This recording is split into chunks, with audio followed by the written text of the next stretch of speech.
Well, hi, everybody. Welcome to My Favorite Mistake. I'm Mark Raven. My guest today is Dr. Timothy R. Clark. He's an organizational anthropologist. He's the founder and CEO of Leader Factor, which is based in Utah. I'm really excited that he's here. I love his book. He's the author of 5 books, including his most recent, The 4 Stages of Psychological Safety.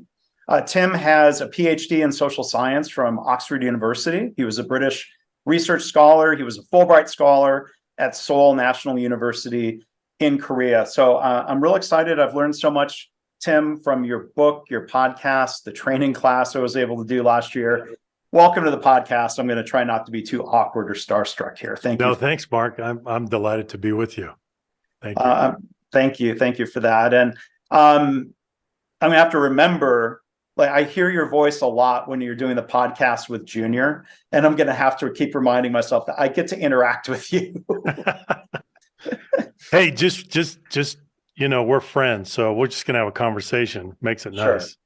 Well, thank you for that. So I'm going to deviate a little bit, and I told Tim that I was thinking of doing that here. Normally, the first question is about favorite mistakes, and we're going to get to that. But I think it's important maybe to ground the conversation a little bit. Tim, if you give your definition of psychological safety, please. Right. It's 5 words: a culture of rewarded vulnerability.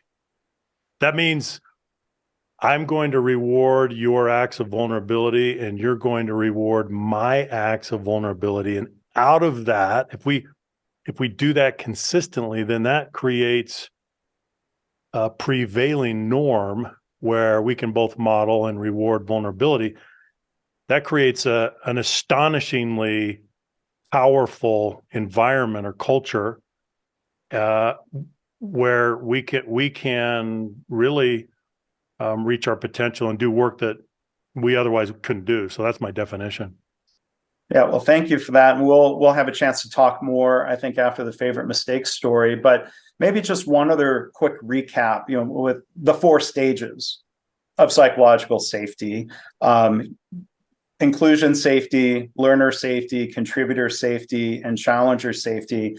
One thing I try to do on the podcast, and I hope I've done with you, is that level of inclusion safety where you feel accepted and respected. Inviting you to the podcast, I think, is an act of welcoming inclusion. But I do appreciate, and this is more of a comment than a question, but I want to hear your reaction to it before the favorite mistake question.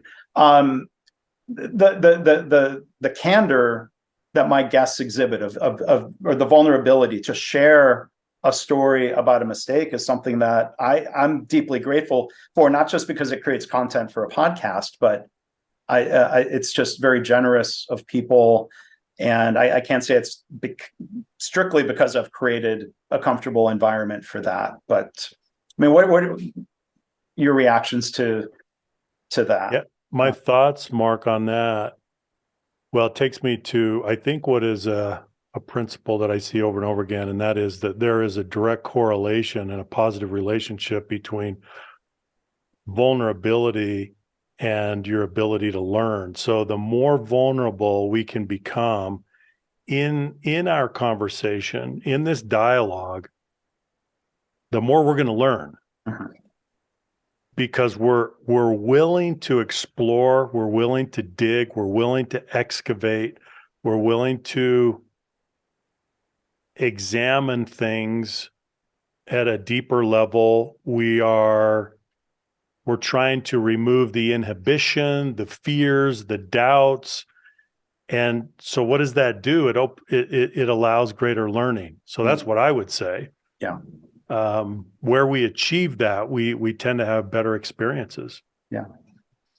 So maybe there's an opportunity now to learn from your story and your reflections on it. I'll jump to the main question then here, Tim. The different things you've done. What would you say is your favorite mistake? Well, you asked me this a few days ago, so I've been reflecting on it, trying to figure out, okay, which mistake. I have many to choose from. I have a whole menu. I've learned. I'm sorry to interrupt, but yeah, this is not a question you put people on the spot with. No, I know, but I tried to be reflective, and I identified a pattern. This is maybe a category of mistake that we all make, and I've certainly made it more than once. but it's a mistake where I was overtaken by emotion in making a decision. So think about when the way we make decisions. Well, typically we bring some data and evidence. We bring some kind of logic tree to a decision, and then we make a decision. Mm-hmm. Now, of course, I think it was Daniel Kahneman that said we are not thinking machines that feel, we are feeling machines that think. Sure. So that helps us understand that the thinking brain and the feeling brain are interconnected, not only interconnected, you can't pull them apart. And so when we make decisions, we have the intellect at work, but we also have emotions at work. And that interplay is very important. And we don't even fully understand how that works. But the mistake that I've made more than once is when I allowed the emotions to kind of commandeer or control or overtake the process. And so here's what I did. Mm-hmm. Well, can you give an example before we talk about what you did about it? An example kind of illustrates. Yeah.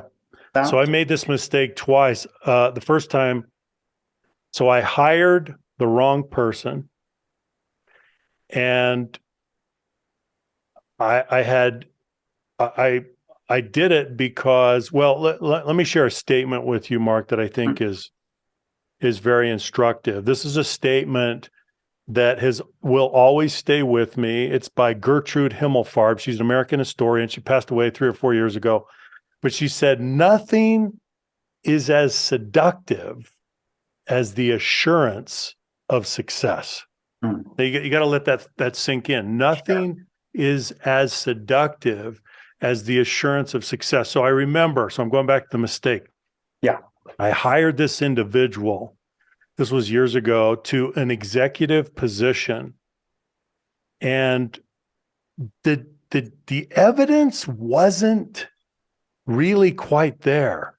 Mm-hmm. But the assurance of success that this person gave me created such a hope and a desire that it would work out. And I felt myself, in retrospect, I realized I was a victim of confirmation bias. I was telling myself, oh yeah, this is going to work. Yeah. So in the absence of the evidence that I really needed on the intellectual side, I let my emotions and my hopes and my aspirations dictate the decision. And I had tremendous buyer's remorse after this because the individual was not able to perform anywhere close to the assurances that they gave. Now, here's the sad part. Yeah. I did this again. You'd think, oh, rookie mistake, okay. But I did do it again. I did it one more time, and I could kick myself for it because, again, the evidence wasn't there, but the assurances were there. Yeah. The assurances were there, but they were not based on the evidence. And I went with the assurances instead of the evidence. And again, I met with really stinging and bitter unintended consequences that I had to absorb after the fact. Right. So twice on that, Mark. And I paid a heavy price for that. Yeah.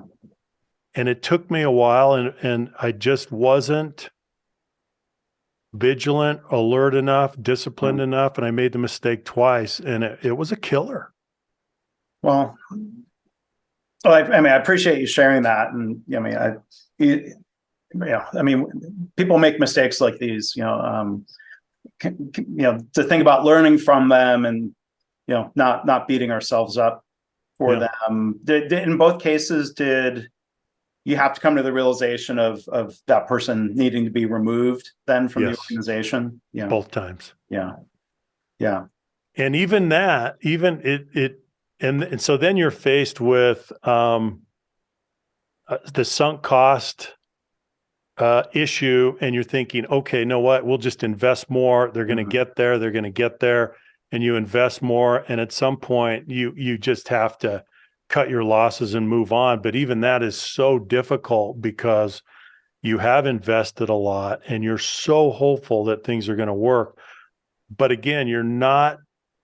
You are engaged in some level of self-deception because you're not truly, objectively, impartially looking at the evidence. You right? Yeah. Your confirmation bias is still at work, and you're dismissing the lack of solid evidence that this person is performing. And Right. so you're still kind of you're not being completely honest with yourself, or at least you're trying to be really hopeful. And then you're delaying the inevitable, which is you got to take the person out. Yeah. I mean, it seems like there's a situation where we either might not want to admit that it was a mistake, Yeah. or we might make a mistake on top of the mistake of trying to stick with the person too long. The other side might be true too, where you get rid of somebody right away, and then you think, well, maybe that was a mistake. Maybe I should have coached them up, or you stuck with it longer. There's no easy answers to decisions like these. We make the best decision you can in the moment, right? It's true. But you know what's interesting, Mark, is I mean, I've been managing people for a long time. Yeah. And I can't think of one single example where I would say, oh, we took this person out too early. Mm-hmm. I cannot think of one example, but I can think of plenty where we said, oh, we waited too long. Yeah. You hear that a lot from executives. Yeah. Yeah. So after a couple of cycles of going through this, what did you discover? What did you learn? What did you do about it? The old adage, hire slow, fire fast, right? I have become just much more patient, methodical about hiring and about disciplining myself to focus on the evidence. Now, I don't mean to say that we should be dismissive of gut or instinct or intuition. I'm not saying that at all. Sure.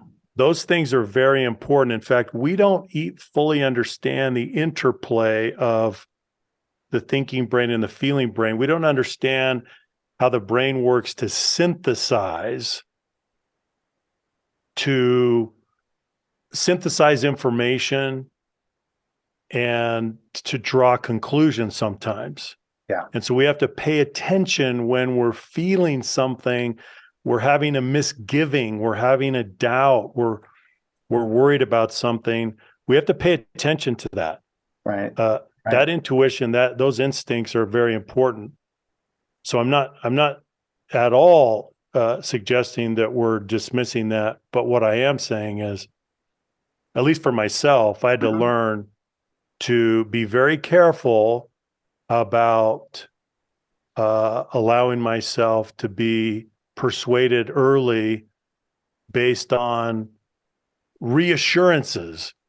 Yeah. Right? Based on claims.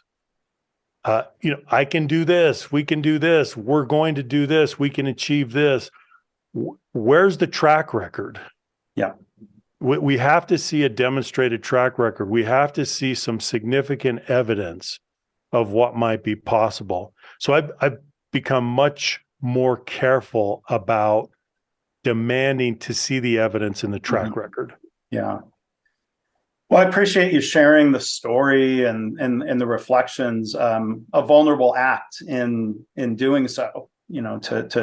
To share, to share that with an audience. So, I appreciate that. I think, and it goes to show you're not alone. That sometimes, I mean, many guests on the show have talked about how it took a couple of repeats of a mistake for it to really then start to register and for the awareness to build of, okay, I need to start doing something differently. So right. You're not alone in that with these difficult decisions that leaders, entrepreneurs, leaders like yourself face. Yeah. So I hope this I hope you feel like I'm back to terminology, rewarding your vulnerability and not No, punishing you for Tim, what's wrong with you? Why didn't you yeah, know no, better? no, no, Why not didn't at you all. learn faster? That's no. Yeah, and I'm very happy to share about that because what do we look the human mind and the human brain? We're always looking for ways to economize. We're looking for cognitive shortcuts. We're looking for efficiencies. And so there in that there's a temptation to tell ourselves a soothing story Mm. about maybe trying to get somewhere faster, to be more efficient. And I have to come back and tell myself again and again and again, and I tell the team this: find the price, pay the price. Mm. Don't even think about the concept of a shortcut. Yeah, Shortcuts don't exist. sure. Find the price, pay the price. This is the only way to sustainable performance, and it's the only way that we can really build ourselves and build others Mm-hmm. For long-term success. So those are some of the Yeah, things that I tell myself now. sure. Yeah, Well, so I think we have, this great opportunity to take a deeper dive into psychological safety, realizing, for the audience, we're scratching the surface. I highly recommend Tim's book, The Four Stages of Psychological Safety. There is so much free knowledge and education that you and your team give away, Tim, through podcasts and webinars and YouTube videos. It's all out there for everyone, and I hope they will also buy the book. So I want to delve in. There have a few specific questions that I have from trying to be a student of this, trying to help others learn. And yeah, one, I'd like to go back and unpack the word vulnerability a little bit, back sure. to your definition of psychological safety as a culture of rewarded vulnerability. Mm-hmm. Because it's interesting. Like, people hear a word and they're like, "Oh, I know what that word means," but they might be Yeah. thinking something different than your definition. So before asking for a definition, like, one thing I hear people kind of respond to is that they hear the word vulnerable and they think, "Oh, that sounds weak. I don't Yeah. want to be vulnerable. I don't want to be weak." Or that being vulnerable is like sharing a personal story. Like, let me be vulnerable with you, and they might tell an embarrassing story, but that's not really the way you explain or define it, right? No, vulnerability is exposure to the risk of harm or loss. That's Right. what it is. So you are deliberately exposing yourself to that risk of harm or loss, but you have to in order to do the things that matter in life. So, for example, here's the premise: human interaction itself, in all of its in every aspect, is a vulnerable activity. Mm-hmm. Human interaction is a vulnerable activity. So we're not going to do anything productive without being vulnerable. Right. Turns out that often the more vulnerable you can become, the better that you can do things. For example, you can't be yourself Mm-hmm. without being vulnerable. Sure. If, for example, if you don't, if it's expensive to be yourself, then you won't. Like, if And it's so you'll risky, engage. right? Yeah, it's risky. And so you will engage in very predictable behavioral patterns, such as armoring and masking and modulating and code switching. These are the things that humans do when they don't feel interpersonally safe. So it's expensive. Mm-hmm. And so they are an adaptable creatures. They're going to engage in behaviors that will help them with self-preservation, with loss avoidance, which makes sense. So back to your original question, what is vulnerability? Deliberately, well, not always deliberately, but often deliberately exposing yourself Mm-hmm. to that interpersonal risk. But in doing that, it opens up the possibility of all of these rewards. And we can talk more about what those rewards are. Mm-hmm. And so if you're not willing to be vulnerable, then you're stuck. Yeah. Right? You're stuck. You're stuck in your personal development. Mhm. You're stuck in your relationships. You're stuck in your learning. You're stuck in your contribution. You're Mhm. stuck in your ability to innovate. You're stuck. Sure. But when you talk about the role of leaders, and I think earlier you talked about modeling and rewarding vulnerable acts. If someone's new to a team, and we think of examples of vulnerable acts, asking a question, saying, I don't know how to do something, say, I could be wrong, I made a mistake, maybe Yeah. there's a better way. Those are all vulnerable acts in the sense that somebody could ignore you or punish you or attack you for using your voice and for speaking up. And, I think it's interesting when you see somebody come into an organization from surveys that you can Mhm. say is generally speaking a relatively psychologically safe environment. And I know there's variation around an average. It doesn't mean it's equally safe for everybody. But when someone's new to a team and they're joining from an organization where they did get yelled at for not knowing something, they got punished for simple human error. Like it's just interesting to see or to hear people's reflections. It's not like they can flip a switch and say like, oh, I'm in a safe space now. I can change my behavior because they've been conditioned Yeah. that speaking up, they don't just fear that it's risky. It's been demonstrated that it's Mhm. risky. Yeah, they have evidence. And so even if, as you say, even if they move teams and they go from one team and they come to your team, they don't arrive ready to go. They Yeah, don't arrive ready to be themselves or ready to learn because they've come out of punished vulnerability, which to a certain extent is trauma. And sure. so they bear the impact of that experience. That experience lingers into the future.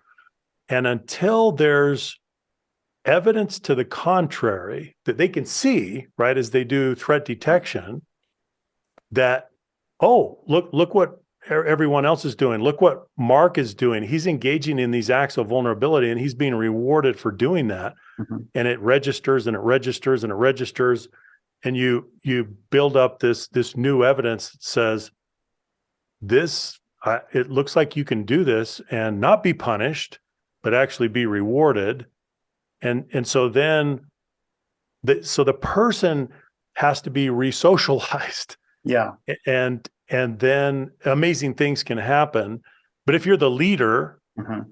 then don't assume that people are coming to your team and they're ready to go. Right. One of the things that I like to say, Mark, is that as the leader, you have the first mover obligation Yes. to create the conditions for psychological safety. The leader is responsible for conditions. And that responsibility never goes away, Mhm. nor is it a responsibility that you can delegate or even abdicate, even if you wanted to, right? Sure. That's just Yeah. part of the job. Yeah. So can you explain a little more about the one thing I think is really powerful about this framework that you lay out? It's not enough for leaders to encourage people to speak up or to encourage vulnerability or to say that it's safe. Like, why is it so much more powerful for a leader to lead by example? Think of in a workplace where, the CEO is very willing to say, I made a mistake, or I've got an idea, but I don't know that it's perfect. So let's go test it and see. Like, Yeah. why is that modeling so much more helpful?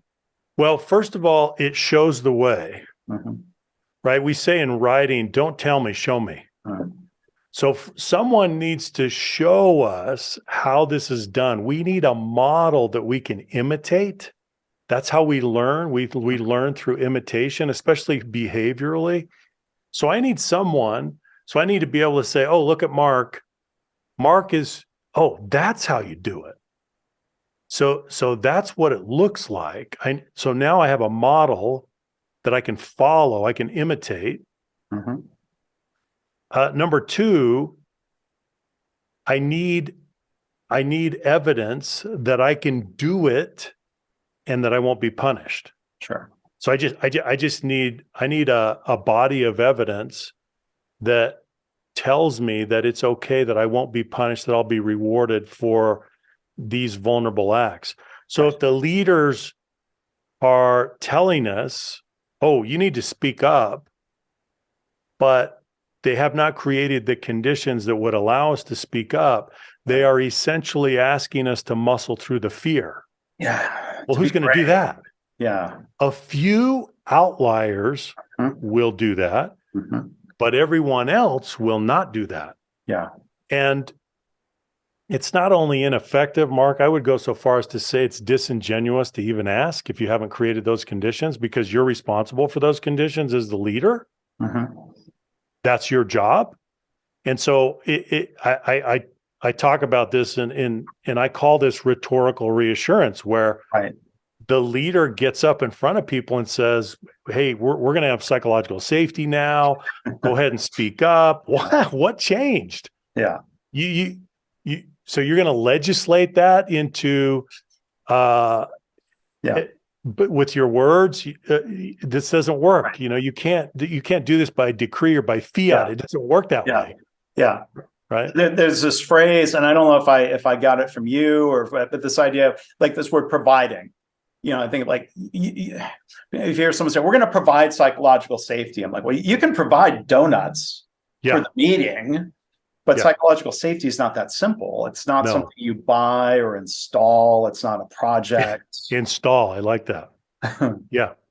And by the way, it's delicate and it's dynamic. It's perishable. It's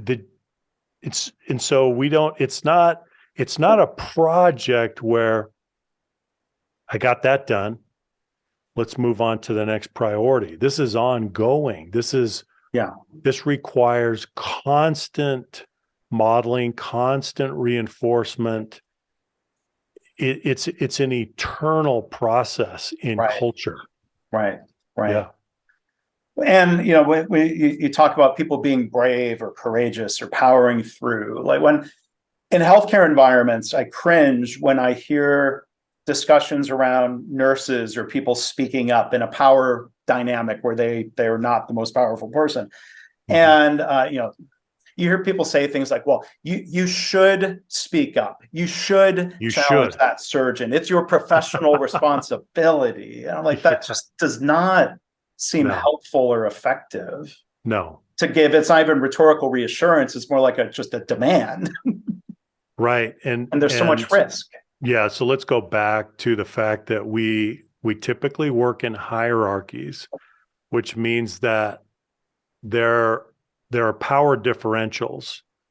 And when the power distance is large, then what you're asking me to do, if you're asking me to challenge someone that's higher in the hierarchy, you're asking me to assume a much greater risk.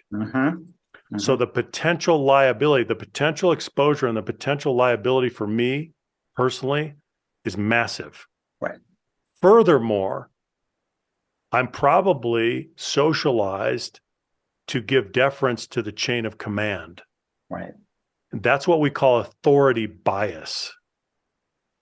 And so think about the obstacles. I've got to overcome the authority bias, the exaggerated deference to the chain of command, the personal exposure and liability, the potential for repercussions, reprisals. I have to overcome all of that. And you're just telling me I should do that? Excuse me? Right. So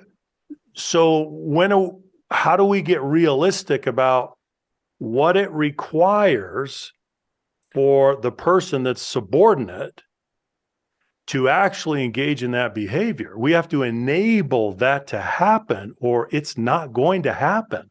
That's why the flight attendant doesn't challenge the pilot. That's why the nurse doesn't challenge the cardiothoracic surgeon. Right. That's why the overhead crane operator does not challenge the foreman on the shop floor. Right. And so unless there's a way to equalize this, and remove at least most of the threat of punishment, Right. adverse consequences, then we don't do it. Right. Right. And what you're pointing out there, I think, is how it's so situational. And I think it's interesting to see when you work in different cultures, different organizations, different environments, or even bouncing between teams, none of us, well, it's quite often that we feel a different sense of psychological safety in those different teams, even though we're the same person bringing our own history and experiences or personality into a situation where, to not make it about me, I think of people I've worked with in professional settings where they were just beaten down over decades, conditioned to just keep your head down, don't speak up, don't be a troublemaker. You say, well, that person's not brave. But how much do you bet a lot of these people with their family, if they're coaching a team at their church, wherever, they're probably asking questions and challenging the status quo, and that different environment is allowing them maybe to be themselves in a way that their workplace sadly is not. Isn't that true? So you just raised an amazing point, Mark, which is we traverse across often many different microcultures in life. We get up in the morning, we're at home. What's that like? And then maybe we go to the gym, and then maybe we go to work, and then maybe we go to the book club, and maybe it's the food truck around the corner, and then maybe it's who knows? And then maybe we coach a little league team after that. Yeah. And each one is a different, as you say, it's a different culture, has a different level of psychological safety. And what if work is an oppressive environment that does beat you down? And I find it interesting, the language that you just used, because this is so often been used, where don't cause trouble. Right. Well, hang on a second. Let's break this down. Sure. We only do two things in organizations. We do execution and we do innovation. Mm-hmm. And execution means delivering value today, and innovation means delivering value tomorrow. Yeah. Execution is about the reduction of variance. Innovation is about the introduction of variance. Mm. Innovation requires divergent, nonlinear thinking. It requires constructive dissent. So when someone says, don't cause trouble, what are you talking about? Right.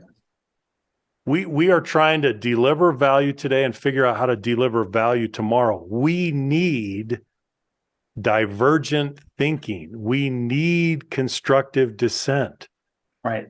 So this just flies in the face of what it requires to build up the adaptive capacity of an organization. But you're absolutely right, Mark. For some people, perhaps many people, it's been wrung out of them. Yeah. They don't do it. They don't challenge the status quo. Right. It's been made very clear to them that, that's not welcome behavior. And yet we need it in every organization. That is so paradoxical. Right. And I'm sure you could look at a history of how many different tech companies that had some great innovation and they were growing and they had an innovative phase, and then they level out and they fossilize and then they end up dying. Yeah. How much of that is, it could be due to technology changes or what have you, but how much of that is due to that culture creeping in now of leader behaviors that stifle innovation? And then maybe they start yelling and screaming and demanding more innovation. Like, well, no, that doesn't That's put really true. On track, right? Yeah, it's really true. I did a Harvard Business Review article, I don't know, a few months ago, on the innovative side and the connection between psychological safety and innovation. And the central finding that I put in the article is this: the quality of interaction regulates the speed of discovery. So how are we interacting? Can we interact with vulnerability? Can we act with candor? Right. Can we interact with challenging each other? If we can, that quality will regulate the speed of our discovery. But if we can't do that, then we limit ourselves. Yeah. We block our own progress. And that's what it comes down to. People have enormous abilities to innovate, to be creative, to make improvements, but a lot of times they get shut down. Yeah. Well, I hope, between what you're teaching and sharing in different ways, that inspires some people to rethink some things. Maybe there'll be a discussion where a leader says, hey, I was making that mistake of punishing people for speaking up. And as you shared a little bit with your story, Tim, maybe they start challenging things and taking on some new practices the way you did. So I think what you're sharing, I know it's opening some people's eyes and inspiring them to move in that direction of, as you say, both modeling and rewarding vulnerable acts. I appreciate what you're doing to help teach and share and inspire people on that. Well, thank you. Yeah, I think if you think about what courageous leadership really means, to be courageous is to invite the challenging behavior, to invite the dissent, right? To give people a license to disagree and say, we really need you to use that license. That may be the supreme test of a leader, to be able to receive all of that and appreciate all of that and process all of that and really unleash the power of the team that way. Yeah. I love, not just as you say, not just tolerating dissent, but encouraging it. There's a big difference there. Big difference. Yeah. Yep. Well, today, again, we've been joined by Tim Clark. His company is Leader Factor. The book, again, is The 4 Stages of Psychological Safety. And maybe one question here to wrap up. In that 4 stages framework, 4th stage, challenger safety, as you described, that's the innovation zone. There are different things we need to do to get there. So on the theme of this podcast, I want to ask you about just one of, why is that safety? To be able to admit mistakes and to learn from them. Why is that so important if innovation is going to thrive? Well, if we go back, Mark, psychological safety is a function of respect and permission. So if you share your mistakes, if you publicly acknowledge what maybe you don't understand or where you need help or you ask for help, if you are publicly engaging in acts of vulnerability, what are you doing? You're giving others permission to do the same. Yeah. So that's the second requirement for psychological safety. Number 1, respect. Number 2, permission. Through your own vulnerability, you give others permission, and then they are much more likely to engage in those acts of vulnerability themselves. Yeah. It's very well said. So, Tim, thank you so much. It's been a real honor and a treat to have you here on the podcast. Really appreciate you taking the time and sharing so much with us today. Oh, thanks. It's been a privilege, Mark. Thanks so much.